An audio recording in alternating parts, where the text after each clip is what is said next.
Hello, నేను ఈరోజు మీకు సొరకాయ బజ్జీ ఎలా చేసుకోవాలనేది నా వీడియో ద్వారా చెప్దాం అనుకుంటున్నా. ఒక సొరకాయ తీసుకోండి.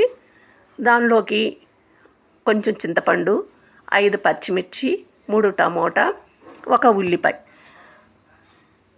సొరకాయ కూరలోకి కారం అనేది కొంచెం తక్కువ పడుతుంది, అందుకని నేను 5 పచ్చిమిర్చి తీసుకున్నా.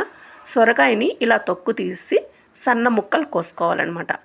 కోసుకొని 1 టీ గ్లాస్ వాటర్ వేసి మూత పెట్టేసి 1 విజిల్ రావాలి. ఫస్ట్ 1 విజిల్ వచ్చిన తర్వాత విజిల్ పోయినాక ఈ సొరకాయ ముక్కల్లోకి కొంచెం చింతపండు చూపెట్టాను కదా మీకు, ఆ చింతపండు, పచ్చిమిర్చి, ఉల్లిపాయ ముక్కలు,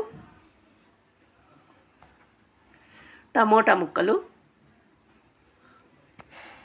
ఈ సొరకాయలోకి కొంచెం ఉప్పు, కారం అవి తక్కువే పడతాయి అన్నమాట. ఎక్కువ పడవు, చూసి వేసుకోవాలా. కొంచెం పసుపు, రుచికి తగినంత సాల్ట్ వేసి ఇప్పుడు గెంటితోటే కొంచెం బాగా కలుపుకోవాలా. అంటే వాటర్ ఉందా లేదా అని చూసుకోవడానికి. ఇప్పుడు ఇలా కలుపుకున్నాక మనకి వాటర్ అయితే కనిపిస్తుంది. ఇంకా మనం వాటర్ వేసుకోని అవసరం లేదు.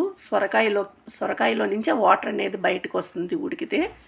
ఇంకా మీరు వాటర్ వేసుకోకండి. ఇప్పుడు 2 విజిల్ వస్తే సరిపోతుంది. 2 విజిల్ వచ్చి తర్వాత విజిల్ పోయినాక చూద్దాము.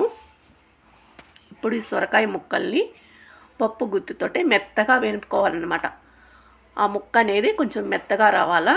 దానిలోనే టమోటా అంతా కలిసిపోతుంది. అలా మెత్తగా వేపుకున్న తర్వాత ఒక్కసారి గెంటితో కలిపెట్టి ఉప్పు, కారం చూసుకోవాలి. మనం ఉప్పు తక్కువైతే వేసుకోవచ్చు, కారం తక్కువైతే ఏ విధంగా వేసుకోవాలనేది నేను చెప్తాను. కారం అయితే వేయకండి.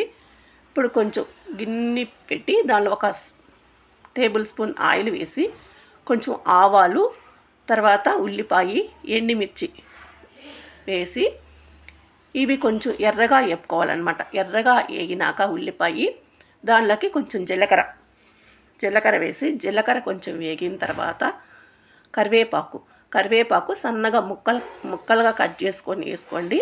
స్మెల్ అనేది బాగా వస్తుంది. కరివేపాకుగా వేయకండి. కరివేపాకు కొంచెం వేగిన తర్వాత దీనిలోకి కొంచెం ఇంగవ వేసుకొని కొంచెం వేపండి. ఇంగవ మంచి స్మెల్ వస్తుంది. కొంచెం వేగితే కొంచెం వేపిన తర్వాత ఇందులోకి సొరకాయ బజ్జీని 1 గెంటి వేసి ముందు కలుపుకోండి. ఆ తాలింపులో ఆ సొరకాయ బజ్జీని అనేది కలుపుకున్న తర్వాత మిగతా మొత్తం వేసి ఒకసారి గెంటితోటి మొత్తం మనం కలుపుకోవాలన్నమాట. చూడండి ఇలాగా. మీకు కారం తక్కువైతే ఎలాగన్నాను కదా, కారం తక్కువైతే ఆ మిరపకాయ అనేది ఉంది కదా, మీరు దాన్ని గెంటితోటే కొంచెం ఇలా నలిపినట్టు చేస్తే కారం అనేది దిగుతుంది.